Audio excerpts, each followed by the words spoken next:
سلام دوستان عزیز، به کانال من خوش اومدین. امروز تصمیم گرفتم که درباره آکیرا کوروساوا، کارگردان مشهور و بزرگ سینمای ژاپن براتون صحبت کنم. اول اینکه قبل از اینکه ویدیو رو تماشا کنین حتما از کانال من حمایت کنین. اگر اولین باری که دارین ویدیوهای من رو میبینین حتما کانال من رو سابسکرایب کنین و با لایک و کامنتاتون از کانال من حمایت کنین. کلی دوستتون دارم و با من همراه باشین تا درباره این کارگردان افسانه‌ای با هم صحبت کنیم.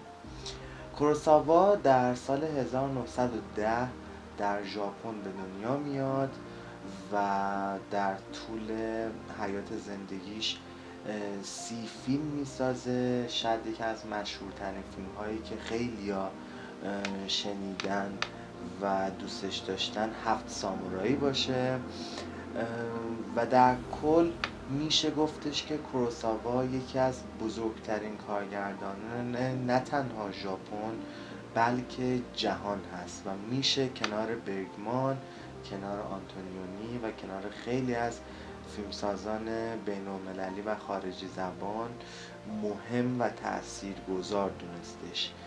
یکی از علتهایی که کوروساوا مهمه و تاثیرگذاره به خاطر نوع نگاهش به زندگیه. معمولا فیلم های کوروساوا اخلاقی، اخلاق محوره، معمولا اعتراض های سیاسی و اجتماعی میکنه، یک نگاه ویژه‌ای در واقع به زنان داره، به مسائل انسانی و عاطفی داره و میشه همه اینها رو در فیلمهاش متوجه شد. فیلم راشومون کوروساوا برنده شیر طلایی ونیز میشه. در جشنواره‌های بین‌المللی میدرخشه. کوروساوا تاثیرات زیادی میذاره، مخصوصا روی کارگردان‌هایی مثل جورج لوکاس و استیون اسپیلبرگ و بیشتر آثارش رو تأثیر میگرفت از نویسندگانی مثل شکسپیر و داستایوفسکی. حالا در ادامه اشاره میکنیم وقتی که بخوام بهتون مهمترین فیلم های کوروساوا رو معرفی کنم بهتون میگم که کدوم این فیلم ها در واقع تأثیر گرفته از شکسپیر و داستایوفسکی بوده. به دلیل سبک خاص و نوآورانش توسط سینمای ژاپن بارها تحریم شده بود و مخالفان زیادی داشت و همونطور هم که گفتیم به دلیل نوع نگاهش به سیاست، به مسائل سیاسی و اجتماعی حتی مورد غضب حکومت ژاپن هم بود. یعنی هم صنعت سینما باش مشکل داشت، هم سیستم حکومت باش مشکل داشت، ولی با این حال کوروساوا کارگردان محبوبی بود هم داخل ژاپن و هم در جهان. یکی از مهمترین فیلم هاش راشامونه که گفتیم جوایز زیادی برنده شد. راشومون در واقع داستان یک جنایت که از دیدگاه‌های مختلف بررسی میشه در طی فیلم.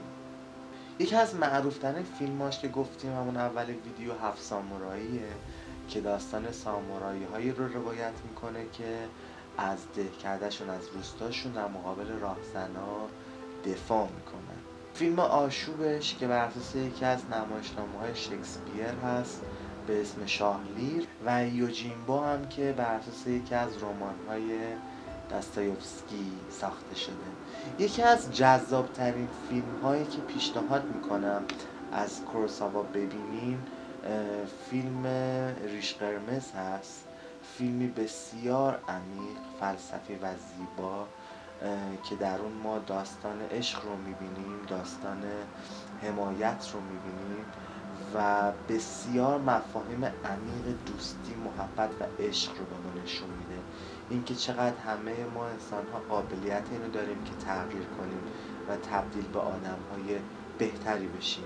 یکی از معروف ترین صحنه های این فیلم زمانیه که در واقع اون پسر دزد و خرابکار فیلم در حال مرگ با خوردن سم خودکشی کرده و زمانی که اون زنان دور چاه وایستادن و فریاد میزنن دوربین کوروساوا با پژواک صدای اینا به پایین میره و گویی انگار که فرشته مرگ هم دلش به حال بچه میسوزه و بچه زنده میمونه.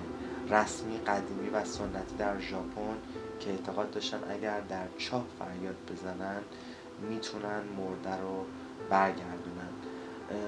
بسیار فیلم های کوروساوا نمادینه، فرم داره، سمبل داره، مثل دقیقا همین فیلم ریش قرمز که پیشنهاد میکنم حتما تماشاش کنین. و باید گفتش که کوروساوا فیلم های فلسفی و مهمیت، دقیقا مثل برگمان، مثل ویسکانتی، مثل بسیاری از فیلمسازان اروپایی، فیلمساز مهم و قدرتمندیه. مرسی دوستان عزیزم که تا اینجای ویدیو همراه من بودین. کلی دوستتون دارم، امیدوارم که لذت برده باشین. حتما نظرتون رو برای من در قسمت کامنت بنویسین. اگرم که فیلم، سریال، انیمیشن یا یک شخصیت محبوب سینمایی دوست داشتین که راجبش حرف بزنم، حتما برام در قسمت کامنت بنویسین تا من برای شما عزیزان درباره‌اش ویدیو بسازم. دوستتون دارم. تا ویدیو بعدی، خدا نگهدارتون باشه.